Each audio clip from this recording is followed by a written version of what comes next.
Et donc là, je vais fixer le cuir sur le plâtre. Et puis, je vais commencer à marteler maintenant. Avec ce marteau qui est fait en corne pour pas abîmer la surface du cuir.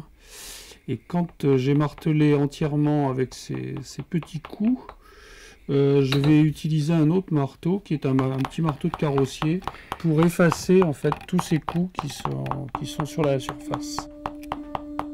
Alors ces deux opérations servent à mélanger les fibres qui constituent le cuir et donc à faire garder la forme quand le cuir sera sec.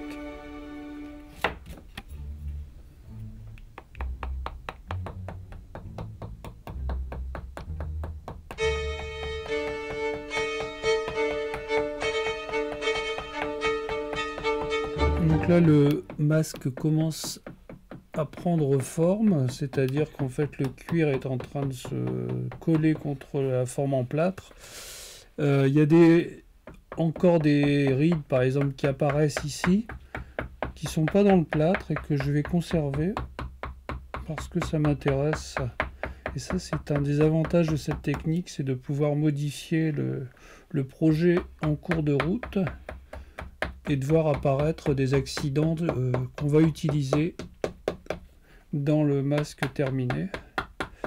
Le martelage comme ça, il y en a à peu près pour une petite demi-journée, puisque successivement, moi je fais 3 martelages et effacements successifs de façon à ce que le cuir soit vraiment prenne vraiment exactement la forme et ne la perde pas ensuite quand il sera sec. Donc j'utilise des formes en plâtre. Elles sont faites à partir du moulage du visage du comédien.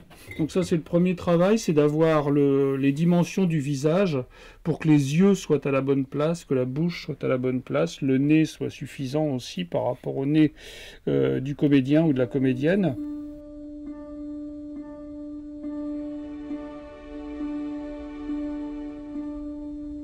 Pour ce genre de masque, bon, l'idée de départ, c'était de mêler justement cette apparence de l'évêque, du pape, enfin d'un dignitaire de l'église, et puis la tête de cochon comme ça. Alors évidemment, on pense tout de suite à l'évêque Cochon, qui est le fameux évêque qui avait fait griller Jeanne d'Arc. Alors maintenant, tout le travail, c'est de faire passer une idée qui est complètement abstraite, qui est comme ça, de traiter en négatif un personnage. Il faut arriver à le rendre intéressant plastiquement. Il faut aussi que l'image se suffise à elle-même. Et puis le travail aussi comme ça qui se fait sur un fond de couleur, c'est techniquement intéressant parce que ça permet de faire ressortir la matière. C'est-à-dire que je pose simplement comme ça des valeurs entre le noir et le blanc. Ça me permet aussi de restituer tout le relief. Et puis les yeux, c'est quelque chose que je fais à la fin parce que c'est un des éléments les plus importants du masque. Il y a comme ça tout un dialogue qui se fait pendant plusieurs jours avec l'objet.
Ô Dionysos le foutraque, tout empourpré de sève nouvelle, agrippe la grappe, presse le mou, pisse le vin dans nos gorges déployées.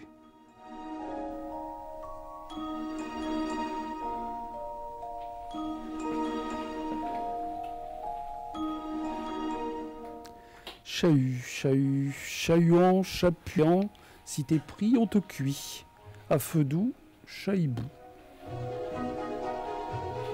Et toi, le mulet d'inquisition. Une fois l'an, mais jamais le même jour, les descendants des conversos de San Sepulveda s'affublent des masques de mulets d'inquisition.